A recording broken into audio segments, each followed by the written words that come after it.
책임 내용은 양자 컴퓨터 개요, 그다음에 추천된 양자 컴퓨터 국내 개발 현황, 그다음에 양자 컴퓨터 소비량 현황 전망, 정책 제안 이런 부분인데 아마 양자라는 것이 굉장히 어려운 과학 분야로 알고 계실 겁니다. 그래서 이용호 단장님께서 어려운 내용으로 자료를 작성은 다 공개해야 되니까 작성해 주셨지만 가급적 좀 쉽고 전달이 용이하게 아마 준비를 해오셨으니까 답변 들어보시고 또 아까 이민호 국장도 말씀 주셨지만 양자 컴퓨팅 분야가 또 워낙 또 게임 체인저 분들이기 때문에 오늘 통론으로 발표를 하고 좀 더 깊게 강론으로 또 필요성이 있으면 다시 한번 모실 수 있는 기회를 또 만들겠습니다. 그럼 오늘 이용호 단장님 큰 박수부터 부탁드리겠습니다. 반갑습니다. 이렇게 산자부는 제가 산업통상자원부는 처음인 것 같은데 세미나를 하기가 초청해 주셔서 감사합니다. 방금 그 사회자께서 소개하셨듯이 양자라고 하면 요즘 유튜브도 그렇고 굉장히 관심들을 많이 가지고 계시고 이제 그 일단 어렵다라는 이야기들이 이제 대세고 그 다음에 이게 과연 실현 가능성이 있는지 뭔가 개념도 불분명하고 뭐 그런 여러 가지 개념들이 이제 혼재해 있는데요. 그래서 오늘 한 50여 분의 시간 동안에 이제 양자 컴퓨터를 가급적이면 이제 앞부분의 원리적인 부분을 좀 쉽게 설명을 드리고 그걸 아주 자세하게 저도 이해를 다 하고 있지는 못합니다. 그러다 보니까 가급적이면 이제 간략하게 설명을 드리고 그 산업적인 측면에서 뒤에 소부장이라든지 그 다음에 이제 소프트웨어 활용 이런 쪽의 내용을 좀 비중 있게 설명을 드리도록 하겠습니다. 설명드릴 내용은 이제 앞부분에 양자 컴퓨팅 개요, 그러니까 원리 및 응용 어떤 간에 그래도 어느 정도는 이해를 하셔야 되니까 설명을 좀 드리겠습니다. 그 다음에 국내 개발 현황, 그 다음에 소부장 현황, 전망, 정책 지원 순으로 설명을 드리겠습니다. 그 양자 컴퓨팅이 하나의 컴퓨터인데 이제 기존의 컴퓨터보다는 모든 면에 다 우월하지는 아니에요. 우리가 아래 한글을 작성한다, 파워포인트로 자료를 작성한다 하는 데는 양자 컴퓨터가 전혀 쓸모가 없어요. 마치 우리가 전투기를 타고 옆 아파트에 이제 친구 집에 놀러 가는 거라고 비교를 하자면 자전거는 필요하지만은 전투기가 필요하지 않듯이. 그래서 그렇지만 특수한 계산에 있어서는 아주 초고속 연산이 가능하니까 향후 이제 산업이라든지 또는 안보 보안에 큰 임팩트가 있을 거라고 생각을 해가지고 이제 다국적 그 기업들, 특히 빅테크 기업들이 큰 투자를 하고 연구개발 경쟁이 좀 가속화되고 있습니다. 이제 외국에는 꽤 그 투자가 많이 되고 있는 거에 비해서 국내는 이제 투자 소위 리소스도 부족하고 인력, 그 다음에 역사도 짧고 인프라도 부족하고 그래서 선도국에 비해서 많이 뒤지는데 이제 국내 12개 전략 기술 속에 이제 소위 이네블링 테크놀로지로 이제 양자 기술을 정리를 해가지고 지금 이제 집중적으로 투자하기 위한 그런 정부의 노력이 좀 있습니다. 그런 측면에서 산자부에서도 이걸 장기적으로 봐가지고 이제 그 어떤 국가 전략 또는 산업에 어떻게 하면 이제 도움을 줄 수 있을까 하는 그런 측면에서 세미나를 저를 이제 초청하신 걸로 기억이 드는데, 그 작년에 이제 퀀텀 코리아라고 매년 그 6월 말 되면 그 코엑스 또는 일산에서 퀀텀 코리아 이렇게 양자 통신, 센싱, 컴퓨팅 관련된 국내외 이제 그 기업들, 그 다음에 연구자들, 산업체 분들이 모여가지고 심포지움도 하고, 그 다음에 이제 기업들끼리 이제 서로 MOU도 하고 하는 그런 행사가 있는데, 작년 6월에 동대문 플라자에서 열렸는데, 그때 이제 VIP에서 그 저희가 제작한 이거 50큐비터 모형입니다. 최종 장비는 아니고요. 모형인데 모형에 오셔가지고 관심을 보이신 내용입니다.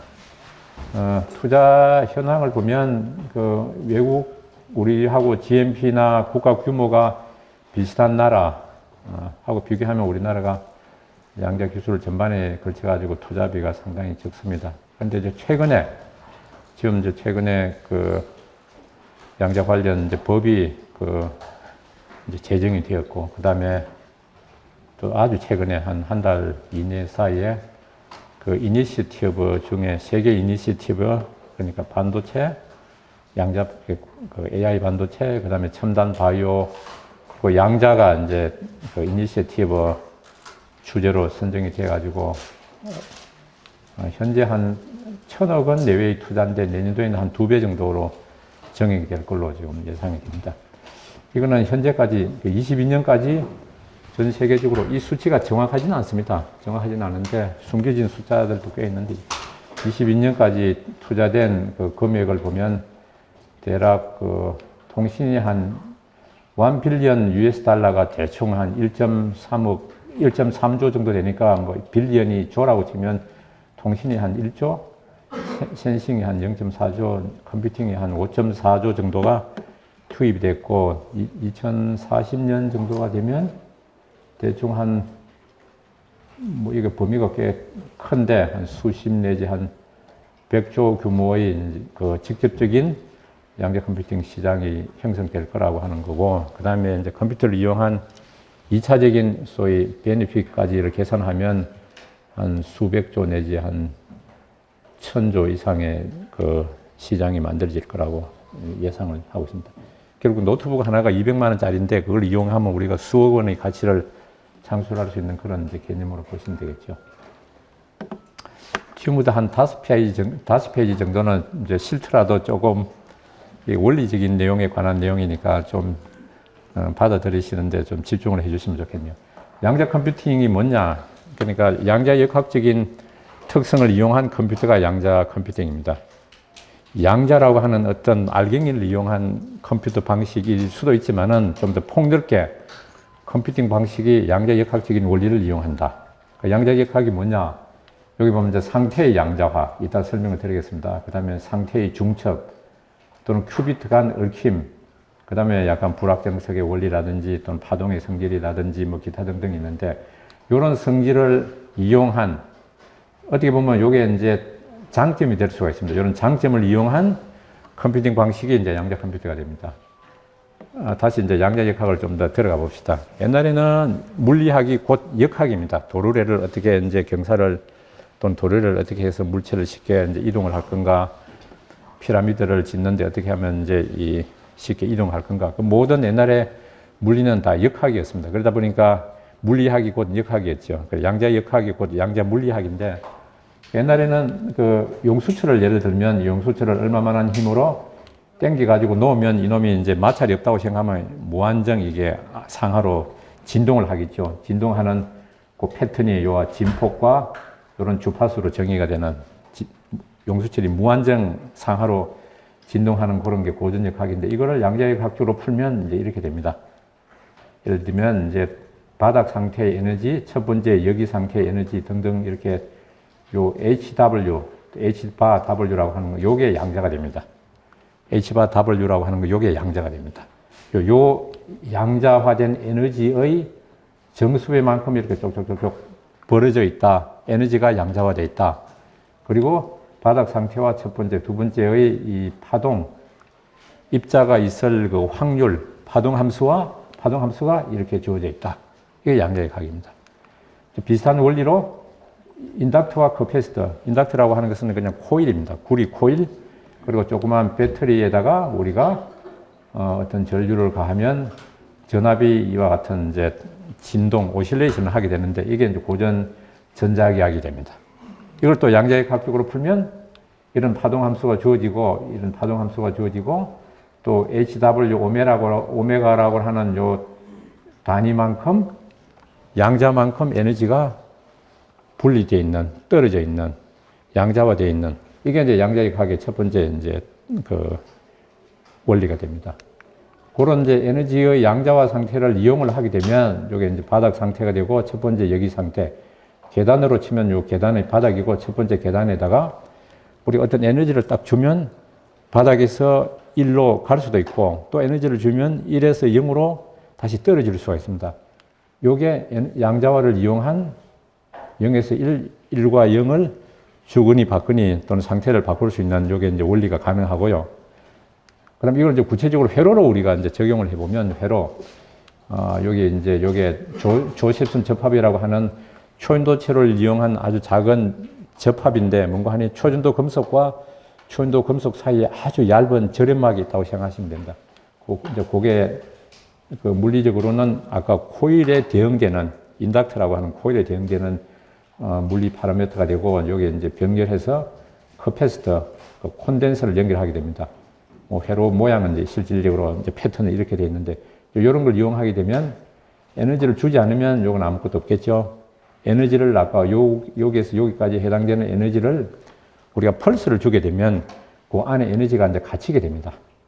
마치 이제 유리컵이 있는데 유리컵이 비어 있으면 0이고 유리컵에다가 젓가락을 때려 가지고 땡 하고 올리는 상태, 물이 있는 것도 1이고 유리컵에 모래를 가득 채우는 것도 1이고 땡 하고 올리는 상태도 1입니다. 그러니까 땡 하고 올림이 있느냐 없느냐에 따라 가지고 0과 1을 우리가 만들 수가 있습니다. 정의할 수가 있습니다.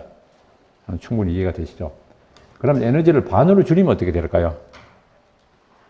에너지를 가득 채우지 않고 반쯤 줄이면 0.5가 되지가 않고 앞에 보이드린 이제 바닥 상태의 파동 함수와 첫 번째 여기 상태의 파동 함수가 이렇게 이제 두 가지의 경우의 수가 같은 확률로 우리가 만들 수가 있습니다. 이걸 이제 중첩이라고 그래요. 마치 이제 다시 다른 비유를 들자면 동전을 가지고 우리가 젓가락으로 때리면 에너지를 증가시킬수록 동전이 뒤집힐 확률이 커지는데 에너지를 우리가 잘 조절하면 100이라고 하는 에너지를 가하면 거의 100% 확률로 동전이 뒤집어지는데 50을 가하면 뒤집어지려고 하다가 마다가 그러니까 한 3000번 때리면 1500번은 뒤집어지고 1500번은 0에 그냥 남아있는 그러니까 수학적으로 0과 1의 이제 중첩을 만들 수가 있습니다. 물론 에너지를 적게 주면 20%의 확률로 뒤집어질 수도 있고 75%의 확률로 뒤집어지게 할 수도 있지만은 그렇게 되면 경우의 수가 너무 많아지니까 그런 복잡도를 좀 줄이기 위해서 그냥 현재로서는 중첩을 이제 두 가지 경우 0과 1의 중첩만 우리가 이용하게 됩니다. 요게 가능합니다. 그러니까 에너지를 반쯤 주면 0.5가 되는 게 아니고 0과 1의 확률이 반반 정도 되는 그런 게 가능합니다. 기존에 이제 소위 우리 트랜지스터 같은 경우에는 디지털 컴퓨터에서는 0과 1이 이제 그냥 0 또는 1 두 가지 경우만 가능한데 여기서는 0도 되고 1도 되고 0과 1의 중첩이 된다. 세 가지가 실질적으로 가능하다고 하시는 걸 이제 이해를 하시면 됩니다. 이제 중첩이 이해가 됐죠. 중첩은 에너지를 우리가 적절하게 주면 0과 1의 중첩, 0과 1이 일어날 확률이 반반 정도 만들 수 있다. 그게 중첩입니다. 그 얽힘이 뭐냐? 자, 큐빗 1이 있다 칩시다. 큐빗 1에다가 에너지를 안 가하면 그냥 0이죠. 에너지를 가하면 이제 1이 되는데 0에서 1로 만드는 데 필요한 그 에너지를 가하면 1이 되는데 또 다른 큐빗이 하나 있다 칩시다. 인접하여. 그런데 요 큐빗하고 요 첫 번째 큐빗하고의 소위 공명 주파수가 달라요. 그러니까 뭔가 하니 0에서 1로 올리는 계단의 높이가 다릅니다. 계단의 높이가 달라요. 그러니까 첫 번째 큐빗에는 음악으로 치면 도라고 하는 소리를 줘야만이 0에서 1로 천이가 되는데 바꿀 수가 있는데 두 번째 큐빗은 레라고 하는 소리를 줘야만 0에서 1로 바뀝니다. 레라고 하는 소리를 1에 주면 1은 안 바뀌어요. 도라고 하는 소리를 2에 주면 2가 안 바뀝니다. 고유의 그런 특징이 있는데 그런데 요 양적 큐빗은 어떤 특성을 가지고 있냐면 큐빗 2에 해당되는 주파수를 레라고 하는 주파수를 1에다가 가하면 큐빗 2가 바뀌기도 하고 안 바뀌기도 합니다. 큐빗 1이 0이면 큐빗 2를 바꾸기 위해서 이 큐빗 2에 해당되는 에너지를 가하면 큐빗 2는 안 바뀌어요. 근데 큐빗 1이 1이면 역이 된 상태가 되면 큐빗 2를 조작을 하면 반대로 바뀝니다. 기존에 이제 디지털 우리 그 노트북에서는 디지털 컴퓨터에서 이제 그 사용하는 그 게이트 중에 하나인데 XOR 게이트라고 하는데 요게 가능합니다. 요게 이제 일어나는 현상이 이제 얽힘인데 결국 큐빗 1과 큐빗 2가 독립적이지 않고 서로 얽혀 있기 때문에 쉽게 이야기하면 서로 간섭을 하기 때문에 큐빗 1과 큐빗 2가 간섭을 하기 때문에 큐빗 1이 바닥 상태일 때는 큐빗 2가 안 바뀌고 큐빗 1이 여기인 상태에서만 큐빗 2를 바꾸기 위한 주파수를 큐빗 1에 가하면 큐빗 2가 바뀝니다. 반대의 경우도 일어나죠. 요게 이제 얽힘입니다. 그 앞에 페이지하고 요것만 이해하시면 양자 컴퓨터의 기본을 이해하신 겁니다. 그렇게 어렵지는 않을 걸로 생각이 들고요. 그래서 여기 정리가 되어 있네요. 큐빗 2를 제어하기 위해서 큐빗 1에 큐빗 2의 공명시로를 가한다. 그럴 때 큐빗 1의 상태에 따라 큐빗 2가 바뀌기도 하고 안 바뀌기도 한다. 이게 이제 얽힘입니다. 이런 걸 이용하게 되면 우리가 서로 이제 인접한 큐빗들끼리의 상호작용 또는 간섭을 이용해 가지고 그런 이제 다양한 프로그램을 우리가 논리 회로를 짤 수가 있습니다. 그걸 이제 CNAT이라고 방금 설명을 드렸고요. 기존에 이제 대응되는 게 XOR 게이트입니다. XOR 게이트하고 CNAT 게이트가 정확하게 같습니다. 그러니까 이제 이런 기존에 이제 우리가 알고 있는 디지털 컴퓨터의 각종 게이트들이 이런 게 쭉 있는데 뭐 AND 게이트, OR 게이트 또는 XOR 게이트, NAND 게이트 등등 게이트가 있는데 요 게이트들을 이용해 가지고 실제로 이제 컴퓨팅을 우리가 하게 되죠. 각종 컴퓨팅을 하게 되는데 이제 그 중에 요 두 개의 게이트를 이제 우리가 그 유니버셜 게이트라고 하는데 요거 두 개만 있으면 다른 여러 가지 게이트들을 다 만들 수가 있어요. 저 두 개만 있으면 같은 원리로 이제 양자 컴퓨터에서도 한 두 개 내지 세 개의 게이트만 있으면 모든 게이트들을 만들 수가 있고 이제 기존에 이런 것과 유사하게 우리가 이제 회로를 짜가지고 계산이 가능합니다. 이제 아시겠지만 이제 CPU라고 하는데 CPU의 성능은 이 게이트가 얼마나 많으냐, 64비트냐 아니면 이제 코어가 두 개냐, 64비트 코어가 두 개냐, 네 개냐, 코어의 개수 또는 게이트의 수, 그 다음에 클락 속도, 이제 계산 속도에 의해서 성능이 정해지는데 양자 컴퓨터 앞에 말씀드린 거에 이제 연장이 되는데 이런 이제 여러 가지 게이트가 있습니다. 아까 그 1의 상태에 따라 2가 바뀌기도 하고 안 바뀌기도 하는 게 그게 이제 CNAT 게이트라고 하는데 이런 게 있고 나머지 게이트들도 여러 가지 있습니다. 이걸 뭐 다 설명드리기는 어렵고요. 자, 일단 앞에 이런 현재의 게이트와 대응되는 이런 게이트들을 양자 이 비트를 이용해 가지고 우리가 만들 수가 있습니다. 만들어 가지고 이런 이제 우리가 요거는 간단하게 4개의 비트만 있는 큐비트만 있는 경우인데 이런 걸 우리가 이용해 가지고 큐비트를 많이 하고 이런 이제 큐비트와 큐비트 사이에 이런 이제 CNAT이라고 하는 이런 게이트든 아니면 여러 가지 이런 논리 회로를 우리가 적용을 해 가지고 계산을 하게 됩니다. 그러면 이제 양자 컴퓨터가 왜 그렇게 계산 능력이 이제 우수하냐라고 하면 결국 이제 경우의 수가 많아진다는 겁니다. 한마디로 설명을 드리면 그러니까 게이팅 또는 큐비트를 조합할 수 있는 경우의 수가 많아지기 때문에 한 측면에서는 계산 속도가 이제 빨라진다고 볼 수도 있고 또 한 측면에서는 또 복잡도가 증가될 수도 있다고 이제 할 수가 있는데 그래서 이런 거를 잘 이용하게 되면 이제 계산 속도를 굉장히 빨리 할 수 있는 그런 이제 컴퓨팅이 가능합니다. 그럼 측정을 어떻게 할 건가? 이제 정리를 하자면 컵에다가 100이라고 하는 젓가락으로 100이라고 하는 에너지를 가하면 1이고 50이라고 하는 에너지를 가하면 중첩이 일어나고 그 다음에 컵 두 개가 있는데 컵 두 개 사이에 뭐 예시적으로 젓가락을 올려놓으면 컵 1을 때리면 컵 2가 바뀌기도 하고 안 바뀌기도 합니다. 그러니까 컵이 1인지 0인지 떨리고 있는지 안 떨리고 있는지 어떻게 측정할 건가? 컵이 이렇게 크면 뭐 손 갖다 대면 되지만 컵이 밀가루처럼 적다고 생각합시다. 그럼 컵이 떨고 있는데 내가 손가락을 갖다 대면 밀가루가 죽어버리겠죠. 그래서 어떻게 하느냐 하면은 이제 우리가 그 도라고 하는 에너지를 그 신호를 큐빗 1에다가 하면 도라고 지금 떨고 있습니다. 떨고 있는 걸 어떻게 우리가 측정을 할 건가? 그 다음에 레라고 하는 이제 비트가 있고 레라고 하는 이제 신호를 가하는 거고 그 다음에 1과 2 사이에 얽힘이 있다고 하는 걸 이제 설명을 드리고 그럼 어떻게 측정을 하느냐? 컵이 굉장히 작아요. 밀가루 정도로 이제 적은데 이걸 적어도 이 정도 물컵 정도로 키우기 위해서 한 콩알 만한 우리 커피콩 정도의 크기가 되는 중간 이런 회로를 이용하게 됩니다. 그러면 요 중간 회로, 공명 회로가 요 큐빗하고 상호작용을 하기 때문에 요 공명 회로의 주파수를 측정하게 되면 공명회로의 주파수를 측정하게 되면 요 큐빗이 1인지 0인지, 그러니까 큐빗이 진동을 하고 있는지 안 하고 있는지를 우리가 알 수가 있습니다.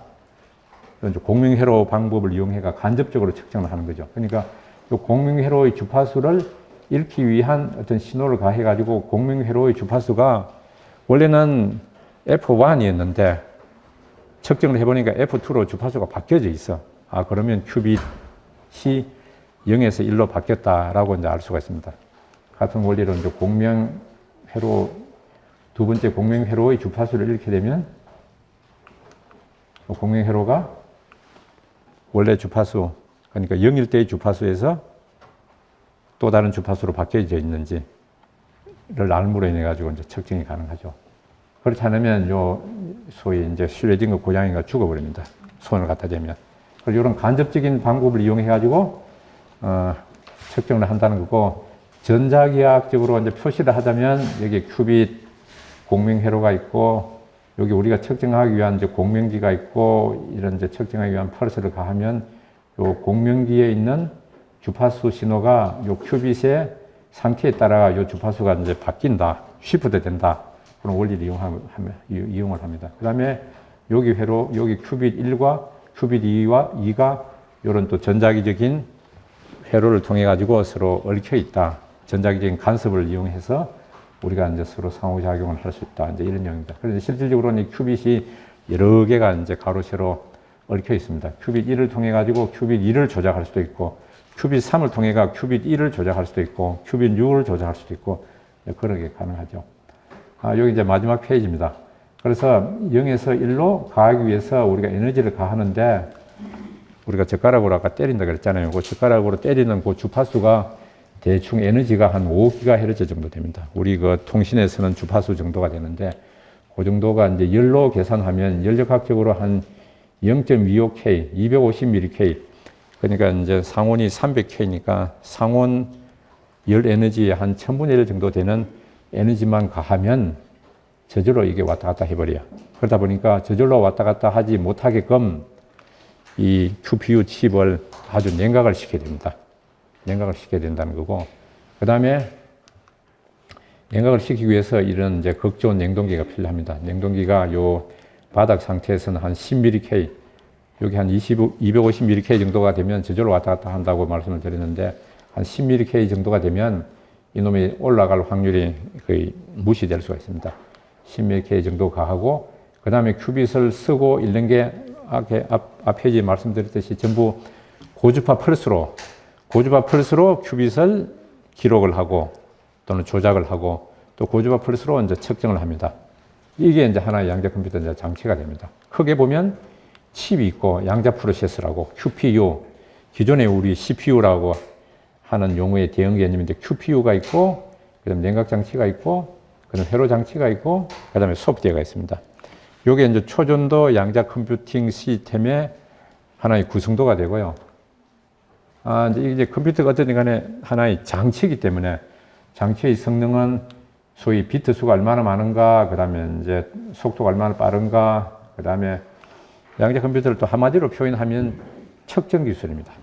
얼마나 정확하게 측정을 할 것인가, 얼마나 정확하게 제어를 할 것인가. 왜냐하면 우리가 가해야 될 에너지가 굉장히 작은 에너지고, 그 다음에 그 양자 상태가 굉장히 아주 약한 상태이기 때문에 정확하게 기록을 하고 정확하게 측정하는 게 중요하게 되는데, 기록과 판독이 중요하고, 그럼 이게 이제 하나의 이제 하드웨어, 소프트웨어 시스템이 되고, 그 다음에는 얼마나 유용한 알고리즘을 발굴을 해가지고 유용한 활용을 하느냐, 그게 이제 중요하게 됐죠. 이게 되는데, 양자 컴퓨팅을 만들 수 있는 그 소위 플랫폼이라고 그러기도 하고, 이제 어떤 물질 또는 소자 종류가 여러 가지가 있는데, 양자 상태의 양자화, 에너지가 양자화 돼도 되고, 아니면 이제 전자의 스핀이 위로 가든지 밑으로 가든지, 어떤 상태의 양자화, 그 다음에 상태의 중첩, 아까 0과 1이 중첩이 됐다고 말씀드렸고, 그 다음에 큐빗 1과 큐빗 2가 우리가 간섭을 일으키게끔 얽힘을 만들 수 있으면 되고, 뭐 이런 것들을 할 수가 있으면 무슨 물질이든 소자든 양자 컴퓨팅 캔디데이트가 가능합니다. 여기 이제 보시다시피 이제 초연도가 있고, 이제 이온 트랩이라고 하는 방식이 있고, 반도체 그 퀀텀 도시라고 하는 게 있고, 뭐 중성원자, 광, 뭐 여러 가지 방식이 있는데, 이런 방식들이 이제 다 장단점이 있고, 이제 특색을 가지고 있는데, 그런 게 있고요. 그 다음에 현재까지, 대충 한 22년도까지 그 연구개발 투자된 금액을, 이렇게 조사한 건데, 그 맥킨지에서 초인도 방식의 양자 컴퓨팅 방식이 가장 많이 좀 투자가 되고 있고, 연구 개발이 되고 있고, 그 다음에 이온 트랩, 그 다음에 광자, 그 다음에 이제 중성원자, 그 다음에 스핀 큐빅 등등이 좀 개발이 되고 있습니다.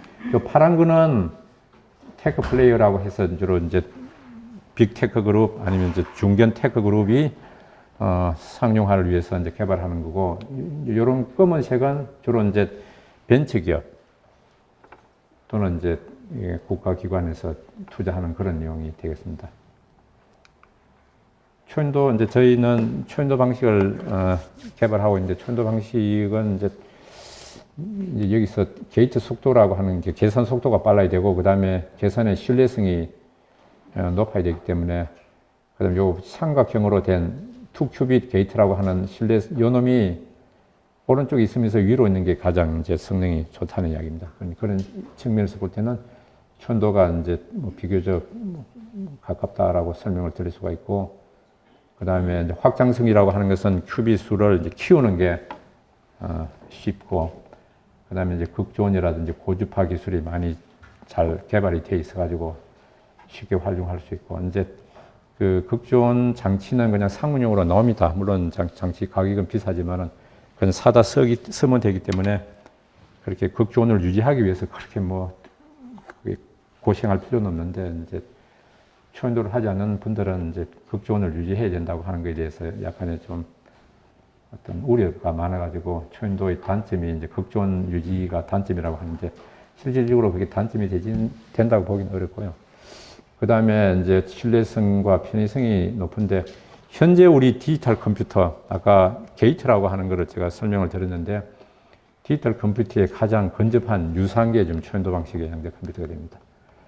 그래서, 이제 양자 컴퓨터를 이용하게 되면 기존에 이제 뭐 워크스테이션하고 비교를 하면 안 되겠죠. 이 방을 가득 채우고 있는 슈퍼 컴퓨터하고 비교를 하자면 뭐 경제성이나 뭐 예를 들어 이제 속도라든지 또는 뭐 전기 소모라든지 등에서 조금 이익이 되는 그런 경우도 있을 수 있고, 기존에 이제 슈퍼컴퓨터로 예를 들어 1년이 걸릴 거를 뭐 하루 만에 계산한다든지 그런 획기적인 효율성이 있는 부분도 있고, 기존의 컴퓨터로 이제 100만 년이 걸릴 거를 양자 컴퓨터로 이용하면 뭐 몇 분에 할 수 있다든지 뭐 그런 이제 종류로 나눌 수가 있는데, 그래서 이제 이거는 아직은 이게 다 증명된 실용은 아닙니다. 실용 케이스는 아니고, 이런 게 가능하다라고 이제 예시로 이제 제시된 거고, 이런 예시를 소위 입증하기 위해서, 실증하기 위해서 연구 개발을 좀 하고 있는 그런 상황입니다.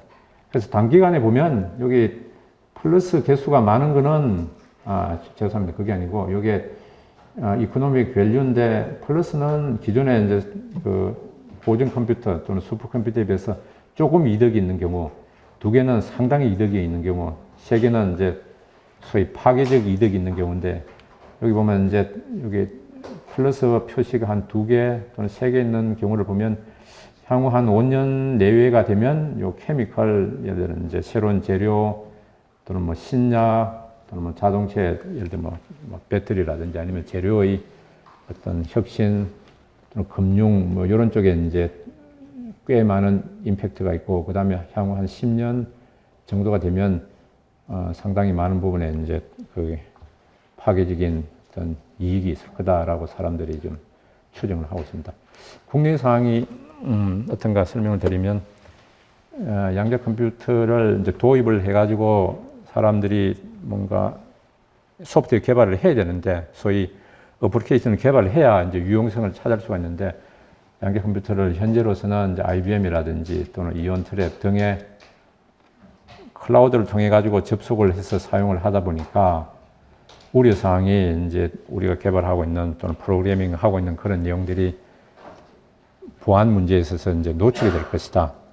IP라든지 그런 게 노출이 되기 때문에 사람들은 이제 우려가 많아요. 더구나 또 국방에 관련된 내용들은 클라우드를 통해 가지고 개발하지 못하도록 지금 돼 있고 하다 보니까 국내에서도 빨리 양자 컴퓨팅 시스템을 이제 개발을 해 가지고 사용자들이 좀 뭔가 소프트웨어 개발할 수 있는 분위기를 만들어야 되겠다라고 해 가지고 이제 과기부에서 그 2년 전에 양자 컴퓨팅 연구 인프라 구축 사업을 이제 시작을 했습니다. 그래가지고 1단계 내년 초까지는 20큐비트급, 그 다음에 2년을 더 해가지고 50큐비트급 시스템을 개발을 해가지고 이제 클라우드에 올려가지고 이제 국내 소프트웨어 개발하는 분들이 사용할 수 있게끔 하는 게 이제 본 사업의 목적이 되겠습니다.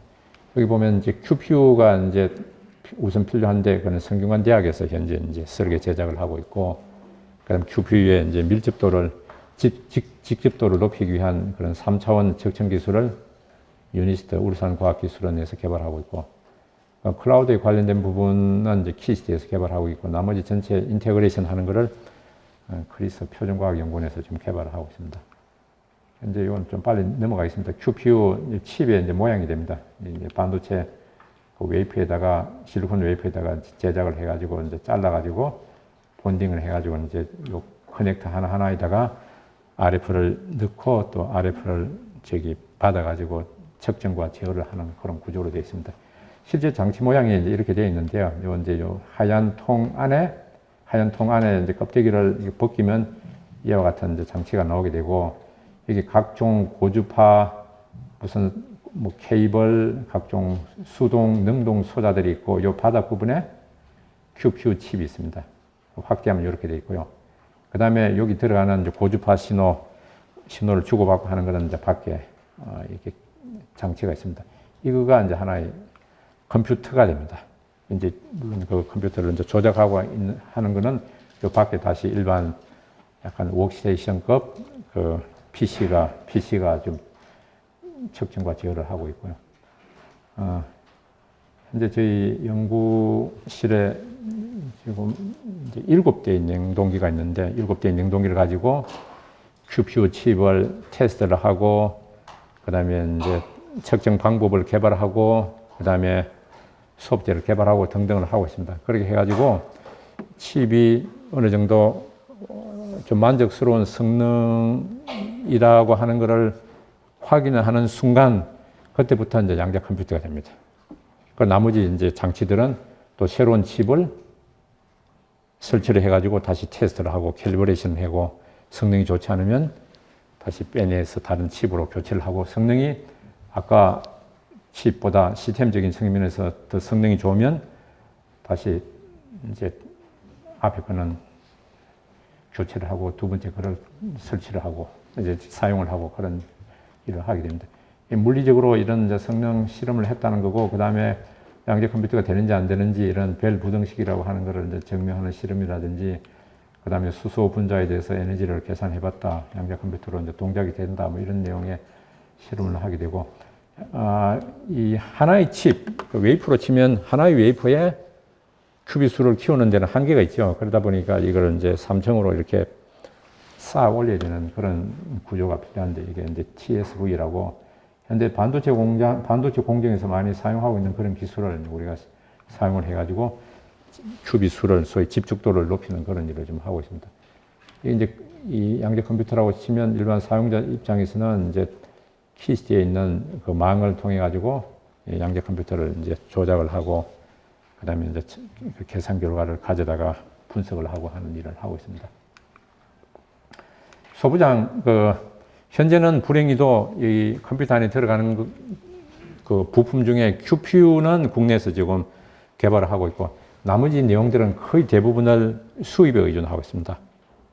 그런 측면에서 소부장의 이제 자립화가 이제 중요하게 되는데, 여기에 지금 다 정리가 되어 있습니다. 이제 냉각 장치가 있게 되고요.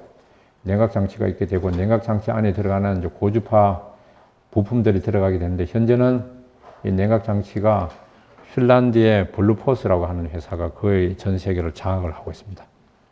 그 다음에 미국, 영국, 캐나다에서도 제작을 하고 있는데, 거의 뭐 핀란드 장비가 거의 표준 장비처럼 받아들여지고 있는 그런 상황이고, 그다음에 고주파 부품은 이제 여러 군데에서 좀 부품 종류도 다양하고 그러다 보니까 여러 군데에서 좀 제작을 하고 있고, 그다음에 고주파 회로 장치, 요 규모가 대충 한 1m 정도 되는 요 탄상 정도보다 조금 큰 부피의 이제 장치가 되는데, 요게 한 100큐비트급에 필요한 장치가 되는데, 한 1000큐비트급이 되면 거의 이쪽 길을 가득 채울 정도의 이제 큰 부피를 차지하게 되고, 이 앞에 냉각 장치라든지 이런 고주파 부품보다도 이 고주파 회로 장치가 전체 가격의 반 이상을 차지하게 됩니다. 이것도 이제 소부장의 중요한 대상이 되고, 그 다음에 양자 알고리즘. 양자 알고리즘은 소부장이라기보다는 이제 우리가 실용적인 측면에서 조속히 개발해야 될 내용인데, 그 소부장 내용을 하나씩 설명을 드리면, 자, 극중 냉동기, 이제 이거를 밑에서 보면 이런 모양이 되죠. 이제 각종 케이블이 들어가고 이제 컴포넌트가 이렇게 되는데, 요런 거는 대략 한 300큐비트급까지는 사용할 수가 있습니다. 그 실제 사이즈가 요 직경이 대충 한 요 정도 됩니다. 직경 한 600mm, 한 60cm 정도가 되고, 큐비 수가 한 1000큐비 정도가 되면 이 사람 크기가 이 정도니까 사람 크기에 비해서 좀 큰 전화부서 한 두세 개 정도 부피에 해당되는 그런 정도의 이제 그 부피와 복잡도가 생기게 되는데, 이거를 빨리 국산화를 해야 됩니다. 다행히 그 부산에 있는 이제 모 대학에서 아직은 이제 수준은 좀 떨어집니다만은 현재 열심히 개발을 하고 있는데, 핀란드하고 이 어떤 시차로 보면 한 5년 정도 뒤졌다고 해야 되나? 그래서 멀지 않은 미래에 아마 우리가 현재 핀란드로부터 수입하는 장비 성능의 장치를 한 5년 이내에 아마 개발할 수 있지 않을까 좀 생각을 하고 있고요. 그 다음에 이 고주파 케이블, 그러니까 현재는 케이블들이 굵기가 우리 새끼손가락 정도의 굵기가 되기 때문에 주어진 면적 안에 넣을 수 있는, 설치할 수 있는 개수가 한정적입니다. 그러다 보니까 이제 소위 좀 모듈 방식으로 좀 더 콤팩트하게 하는 이런 방식이 좀 개발되고 있고, 또 IBM 같은 경우에는 이걸 아예 플랫 케이블화 해가지고 훨씬 더 콤팩트하게 하는 그런 개발을 하고 있습니다. 이거는 뭐 별거 아닌 것 같아도 요 앞에 여기 좀 3개의 케이블인데, 요 하나가 가격을 제가 코테이션을 받아보지는 않았고 팔지도 않겠지만은 적어도 수억 원 정도 할 겁니다. 케이블 요 하나가 여기서까지 요 정도 되는 길이에 한 20cm 정도 되는 폭의 케이블 하나가 수억 원 정도 해당되는 그런 고가의 이제 케이블이 됩니다.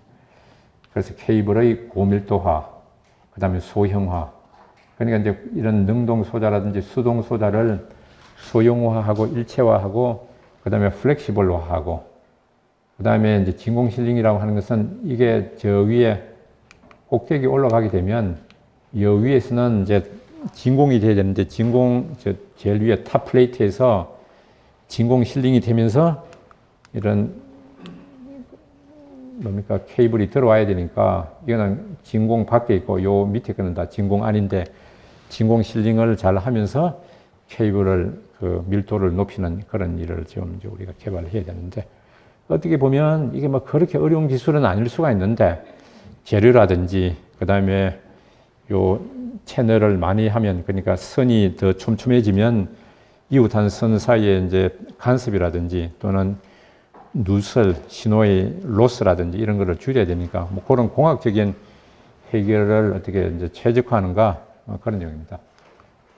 그 다음에 현재는 이런 것들을 다 손으로, 소위 토크 렌치라고 하는 것을 손으로 하나하나를 다 조아야 되는데, 이런 거를 조지 않고 이렇게 좀 밀도를 높이는 이런 일을 좀 이제 국내 업체가 좀 하려고 좀 막 준비를 하고 있는 상황이고, 안에 들어가는 이제 양자 한계 정폭기라든지 이런 반도체 정폭기 안에 이런 부품들을 다 국산을 해야 됩니다. 지금은 다 수입을 해가서 사용하고 있습니다. 예를 들어 요 초인도 케이블인데, 초인도체로 되어 있는 케이블인데 한 3, 40cm 정도 되는 케이블 하나가 500만 원 합니다.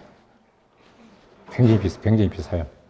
이런 거는 뭐 한 100만 원, 이건 한 300만 원, 이건 한 700만 원, 이건 한 2천만 원. 그러다 보니까 이 안에 들어가는 부품값만 해도 꽤 듭니다. 그래서 이걸 어떻게 우리가 빨리 소부장을 통해서 해결할 건가 하는 건데, 그 중에 이제 한 예가 저하고 이제 이 국내 업체 위드웨이브라고 하는 회사의 이제 CTO하고 2월에 이제 캐나다에 있는 애니언 시스템스라고 하는 이제 양자 컴퓨터 시스템을 만드는 회사가 있는데 가서 쭉 이야기를 하고 이제 앞에 이제 이런 것들을 개발을 해가지고 이 업체에다가 이제 소위 B2B 협력을 하는 그런 내용을 이제 지금 시작을 하고 있고 이제 한국의 키아트죠. 키아트 사업을 통해 가지고 사업비를 조금 지원받아 가지고 이제 그 캐나다는 NRC라고 하는 그 기관이 있는데 NRC에서 지원받고 한국은 키아트에서 지원받아 가지고 이제 이쪽 실용을 하는 거를 같이 협의를 하고 있습니다. 이런 식으로 이제 우리가 그 아직 양자 컴퓨터가 본격적으로 이 시장이 만들어지지 않았을 때 적어도 소위 스플라이 체인에 이제 우리가 국내 업체가 빨리 가입을 진입을 해가지고 그 주요 메이커에다가 부품을 납품하는 그런 노력을 좀 해야 될 걸로 생각을 하고 있습니다. 그 다음에 고주파 장비인데 이게 대충 한 300큐비트급 고주파 회로가 되는데 지금 뭐 스위스, 이스라엘, 미국, 네덜란드 등의 회사들이 좀 이제 열심히 개발하고도 있고 지금 열심히 이제 팔고 있습니다. 저희는 대부분의 장비를 스위스 장비, 일부 이제 이스라엘, 일부 미국 장비를 이제 좀 도입을 해서 사용을 하고 있고 국내에서도 좀 개발을 하고 있는데 아직은 이런 국외 장비 성능이나 소프트웨어 성능에 비해서는 아직 좀 수준이 낮은데 빨리 좀 가속을 시켜야 되는 그런 숙제가 남아 있습니다. 한편 또 다른 어프로치인데 이 바깥에다가 이렇게 케이블을 많이 설치해야 되고 이 회로 장치가 커지게 되면 회로 장치에 의한 이제 부피, 신호 지연, 이제 신호가 왔다 갔다 해야 되니까 그 다음에 그 가격, 그 다음에 뭐 냉동기 부하가 커지는 이런 문제를 해결하기 위해서 최근에는 요 냉동기 안에다가 반도체 회로나 초전도체 회로로 디지털 컨트롤이 되는 고주파 회로를 직접 제작, 개발하는 그런 이제 연구도 좀 진행이 되고 있습니다. IBM이 지금 가장 좀 앞서 있고요. 그 다음에 좀 로드맵을 굉장히 전략적으로, 체계적으로 짜가지고 좀 잘 진행이 되고 있는데, 원래 이제 2016년, 물론 이제 그 전부터 연구는 했지만 2016년 전으로부터 해가지고 한 몇 개 큐빗을 가지고 이제 설치를 여러 군데 하고 하다가 최근에는 전부 이제 127 또는 133 큐빗으로 다 좀 교체를 하고 있는 그런 상황이고, 그 다음에 이제 스위스, 대만, 뭐 이스라엘 여기서도 지금 이제 설치하려고 준비하고 있고, 국내에서도 연세대학의 송도에 있는 연세대학에서 설치를 해가지고 어플리케이션 소프트웨어 개발하는 그런 쪽으로 지금 진행이 되고 있습니다. 그래서 큐빗 수도 계속 늘어나고 있고, 그 다음에 향후 한 몇 년 지나면 양자 컴퓨터는 필연적으로 굉장히 미약한 에너지를 다루기 때문에, 그리고 확률적이고 그러다 보니까 오류가 있을 수밖에 없어요. 그 오류를 어떻게 하면 줄일 것인가.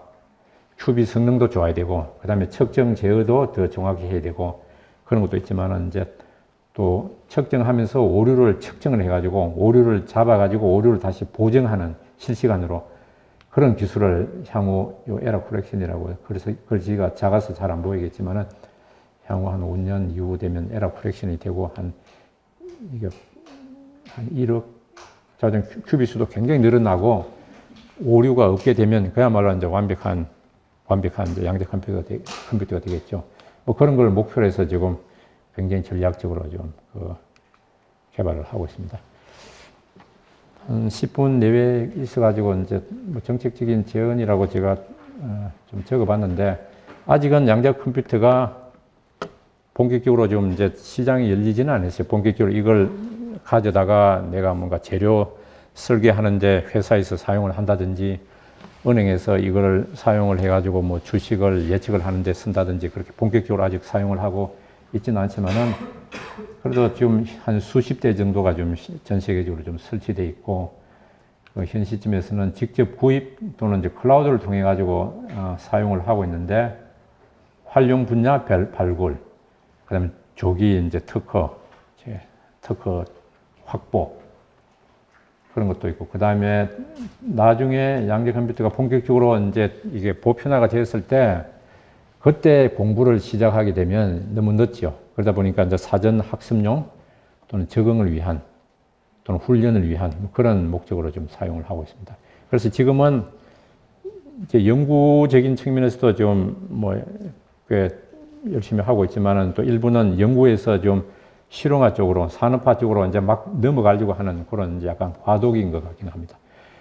아까 말씀드린 대로 이제 국내 외국산을 도입해서 사용할 경우는 이제 외국산 예를 들어 IBM을 이제 어디 기관에 설치해 가지고 우리가 이제 국내 사용자들이 클라우드를 통해 가지고 국내 설치된 장비를 가지고 이제 외국 장비를 가지고 사용을 할 경우에 그 관리를 전부 외국에서 직접 와서 하기 때문에 데이터든 뭐든 무슨 정보 노출이 될지 우리가 알 수가 없어요. 그래서 우려되는 상황이 이제 산업적인 어떤 IP 정보의 노출 또 어떤 활용 분야는 사용을 할 수 없는 그런 부분이 있어가지고 이제 전용 양자 컴퓨터가 필요하다라고 하는 게 지금 소프트웨어 개발하는 쪽에 있는 분들의 어떤 요구라 그럴까 그런 겁니다. 그 에코시스템 측면에서 보면 이제 소부장이 있고 양자 컴퓨터 시스템이 있고 그다음에 시스템에 관련된 소프트웨어가 있고 그다음에 활용 소프트웨어 그다음에 클라우드 서비스가 되는데 현재는 양자 컴퓨터 장치를 물론 IBM이 뭐 한 10개 이상의 장치를 팔고 이용큐도 이제 여러 대를 팔기는 팔았지만은 투자된 금액에 비해서 양자 컴퓨터 시스템을 통해 가지고 돈을 버는 업체는 아직은 없습니다. 그렇지만은 돈 버는 업체는 다 소부장 업체가 지금 돈을 벌고 있어요. 특히 핀란드의 냉동기 그 제조회사 블루포스는 좀 굉장히 좀 처음에 2명이 시작해가지고 200명인가 300명인가 핀란드를 대표하는 첨단 산업으로 좀 지정이 돼가지고 돈을 벌고 있고 그 다음에 케이블 회사, 그 다음에 정폭기 회사, 각종 컴포넌트 회사가 좀 돈을 벌고 있는 그런 상황입니다. 다양한 소부장 업체가 있고 소부장 예시는 이런 게 있고 그 다음에 하드웨어는 현재는 이제 빅테크 기업이 이제 주로 생산해가지고 좀 제작을 하고 있고 초인도 방식이 주도를 하고 있고 또 최근에 이온 트랩이라든지 하는 방식이 또 이제 뒤를 따라서 열심히 하고 있고 주로 이제 구매는 연구소나 아니면 이제 개인 기업이 개서 구입을 하기도 하고 주로 정부 국방부에서 주로 구입을 하기도 하고 판매 또는 리스 형태로 하고 있고 이쪽이 좀 이제 할 일이 많은데 아직 그 활용 소프트웨어 쪽에 할 일이 굉장히 많은데 이쪽을 개발하기 위해서 이제 국내 같은 경우에는 벤처 기업이 여러 군데가 좀 인발브 되어 있고 그다음에 대기업 중에 몇 개 군데가 지금 소프트웨어 개발을 좀 하고 있습니다. 클라우드 서비스에 관련된 부분이고 그 결론은 아직은 본격적으로 산업화가 안 됐다는 아직 기회가 있다는 거고 그래서 진입 장벽이 있죠. 물론 이제 양자 컴퓨터 자체를 이해하는 것도 이제 어려움이 있겠지만은 어느 정도 이제 이쪽에 들어가 가지고 이제 프로그래밍을 하든 아니면 어떤 장치를 우리가 이제 설치해 가지고 뭔가 제대로 컴퓨팅이 되는지 이제 확인하는 정도 등등의 기술적인 부분에 있어서 꽤 진입 장벽이 있습니다. 그런 부분은 이제 협력으로 해결이 가능할 걸로 보고 AI 반도체 첨단 바이오 퀀텀이 3대 게임 체인지 기술인데 그래서 세 가지인데요. 하나는 핵심 기술, 이거는 결국 컴퓨터 시스템을 만드는 게 되고 그 다음에 엔지니어링은 이제 소부장이 되고 활용은 이제 소프트웨어가 됩니다. 그런 부분에 지금 퀀텀 이니셔티브라고 이제 정부에서 정의를 해가지고 이쪽 부분, 요거를 이제 세 개를 나눠가지고 각자 투자를 하겠다고 하는 게 이제 정부의 정책 방향인데, 그래서 저는 이제 이걸 다시 재정리를 해봤는데요. 이제 컴퓨팅 시스템이 있고, 소부장이 있고, 소프트웨어가 있는데, 물론 컴퓨터 시스템도 한국형 양자 컴퓨터 시스템을 개발한다. 이 자체를 이제 상품화하는 것도 가능하겠고, 그 소부장도 이제 독립적인 상품화, 빨리 이제 국제적인 서플라이 체인에 가입을 해야 될 거고, 소프트웨어도 이제 활용 분야 발굴을 위해서 열심히 노력해야 될 거고, IP 확보를 해야 되는데, 이걸 하기 위해서는 외국의 양자 컴퓨터 시스템을 이용해서 할 수도 있고, 또는 국내에서 개발된 양자 컴퓨팅 시스템을 이용해가지고 소프트웨어 개발에 활용을 하고, 소프트웨어 개발에 활용을 하다 보면 이제 이 시스템에 대한 성능에 대한 이제 평가라든지 피드백이 있을 테니까 그거를 성능 향상 피드백에 활용할 수도 있고, 그 다음에 이제 국내 소부장을 하더라도 이제 외국에다 그냥 팔기는 어렵죠. 뭔가 표준화라 그럴까 아니면 성능에 이제 검증이 돼야 되니까 그런 측면에서 국내 양자 컴퓨터 시스템이 국내 소부장 부품의 이제 테스트 베드가 될 수도 있고, 그 다음에 이게 현재는 저희가 이제 양자 컴퓨터 시스템을 개발하더라도 전부 부품을 외국에서 사와야 되고, 이제 냉동기만 하더라도 우리가 그 변형을 할 수가 없어요. 그냥 표준 장비를 사와야 되니까. 그러다 보니까 성능을 어떻게 최적화라 그럴까 하는데 좀 한계가 있습니다. 그러다 보니까 소부장 자체에 대한 최적화뿐만 아니고 이 시스템의 최적화를 하는데도 국내 소부장이 있는 게 이제 유리하다 그런 내용입니다. 그래서 이거 세 개가 뭐 투자 모델이 될 수도 있고 이제 비즈니스 모델이 될 수도 있는데, 이제 이런 측면에서 소부장 사업을 이제 진행할 수도 있고, 이제 컴퓨터 시스템을 개발하는 사업 또는 소프트웨어 개발 사업 또는 이제 그거를 하나의 어떤 스탠드얼론으로 할 수도 있지만 서로 연결시키는 사업이라든지 뭐 그런 게 이제 가능은 하겠죠. 그러면 이제 어떤 부분에 투자를 할 것인가? 양자 컴퓨터 플랫폼이 아까 여러 개 있다고 설명을 드렸는데, 이제 플랫폼의 종류, 그 다음에 시스템의 규모라는 거는 이제 50큐비트급을 개발할 것인지, 상품화할 것인지, 100큐비트급을 할 건지, 소부장의 종류가 있는데 초인도 방식 또는 이온 트랩 방식 또는 광 방식이 있는데, 이제 소부장의 종류 또는 범위를 어디까지 할 건가, 뭐 활용 분야의 범위, 실증 수준 등등에 대한 것은 이제 좀 고민을 해야겠죠. 사업의 어떤 재원의 규모에 따라 가지고. 공급망은 아시다시피 이제 이쪽 양자 컴퓨터 초인도만 이제 예를 들더라도 초인도가 그 통제 부품의 대부분을 차지하고 있습니다. 바세나르 체제 공급망 저기 통제 현황에서 양자 컴퓨터도 함부로 이제 팔고 사고를 못하고, 냉동기도 함부로 사고 팔지를 못합니다. 현재 이제 이런 정부 간 미국을 중심으로 한 다자간 협의체가 있는데, 양자과학기술 동맹인데 한국은 작년에 13번째로 참여를 했는데, 이제 이를테면 중국이나 러시아 같은 데는 이런 부품을 이제 팔지 못하게 좀 되어 있습니다. 그러다 보니까 이제 중국에서 이런 냉동기를 핀란드로부터 구입을 하지 못하니까 자기들은 이제 개발하는데 좀 한계가 있죠. 저희가 예를 들어 가지고 이제 어떤 특수한 어떤 센서를 미국으로부터 이제 구입을 하려고 하면 거기서 아예 안 팔아요, 한국에다가. 뭐 그런 문제가 있습니다. 그러다 보니까 이제 좀 자체적으로 좀 개발하는 부분도 있고 있는데, 이게 이제 초인도 쪽에 관련된 이런 부품들이 그 양자 쪽에 그 공급망 통제 부품의 거의 대부분입니다, 실제로. 그러다 보니까 이제 기술의 자립화가 이제 중요하다는 그런 내용이 되고요.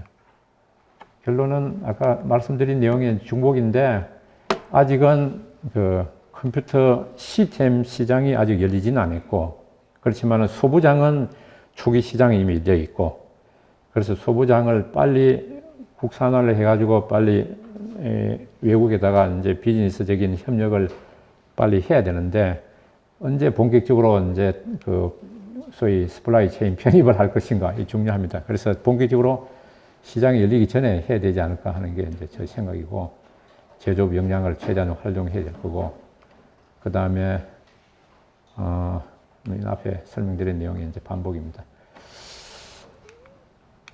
이걸로 저 발표를 마치겠습니다. 감사합니다.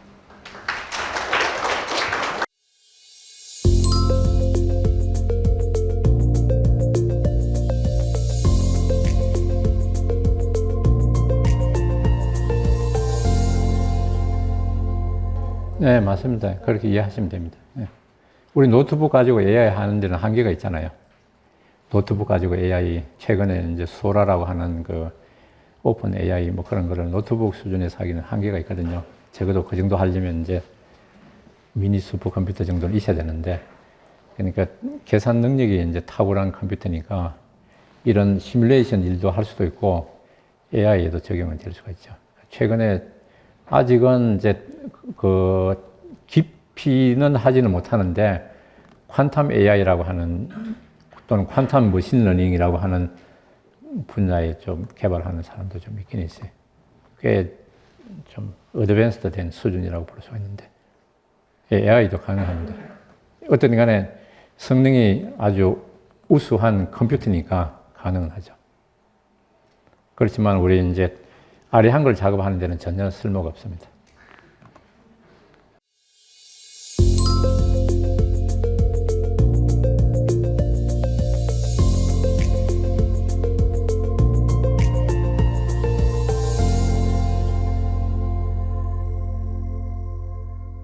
상당히 날카로운 질문인데요.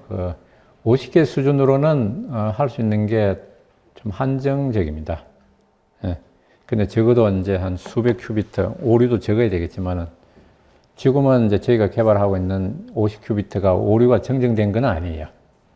다른 사업으로 이제 오류 정정된 이제 큐빗을 좀 개발하는 사업을 좀 기획을 하고 있는데 그 결과가 어떻게 될지 모르겠습니다만. 그래서 50큐비트 그 소위 니스크라고 하는데 노이즈가 있는 중간 규모의 이제 컴퓨터로서는 할 수 있는 일이 좀 한계가 있어요. 이제 좀 더 이제 그 뭐랄까 한 수백 큐비트, 한 1000큐비트 정도 되면서 오류든 아니면 계산 정확성이 더 높아져야 좀 더 산업적으로 이제 의미 있는 결과를 낼 수가 있는데 아직은 그 저희가 이제 개발하는 그 중간 과정 정도라고 보시면 됩니다. 네, 과정 정도라고. 그렇지만은 이제 그 아까 말씀드렸듯이 그 기업도 그렇고 나중에 1000큐빗 시스템이 이제 나오게 되면 우리 가만히 있다가 이제 미국에서 오픈 AI 나오고 챗 GPT 나와서 그때부터 이제 AI 공부하게 되면 너무 이제 격차가 벌어지니까 지금부터라도 물론 경제적인 어떤 기업에서 투자 대비 경제적인 아웃컴은 없더라도 어느 정도는 시작을 해야 되는데 그거를 이제 기업 개인 차원에서 투자하기는 좀 부담이 크겠죠. 그런 차원에서는 좀 국가에서 좀 미래를 바라보면서 좀 그런 투자를 하는 게 맞지 않을까 싶긴 하네요. 에라가 이제 그 아까 0에서 1로 되는데 필요한 그 에너지가 굉장히 적어요. 굉장히 적은 에너지를 가해도 0에서 1이 되는데 밖에서 전자파적인 노이즈 또는 뭐 열적인 요동 등등이 들어오게 되면 물론 그게 적지만은 냉각 온도가 10mK다. 그 다음에 에너지가 250mK다. 물론 25분의 1이기는 하지만은 10mK도 올라가는 확률이 없는 건 아니거든요. 확률이 있습니다. 굉장히 낮지만은 뭐 10,000분의 1 정도. 굉장히 낮지만은 0에서 1로 올라갈 확률이 있어요, 보면. 이제 그런 것도 있고. 그 다음에 측정 자체가